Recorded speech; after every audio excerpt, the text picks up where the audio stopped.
Here's how to install the Claude Chrome extension from the official Chrome web store.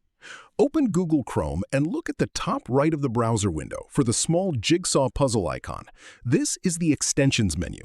Click it and at the bottom select Manage Extensions to open Chrome's Extensions dashboard. On that page, click the Chrome Web Store link to open the official marketplace. In the Chrome Web Store search bar, type Claude and press Enter. Find the official Claude listing in the results and click on it to open its details page, where you can review what the extension does and its permissions. Click Add to Chrome. A permissions prompt will appear describing what access the extension needs. Read it, then click Add Extension to confirm.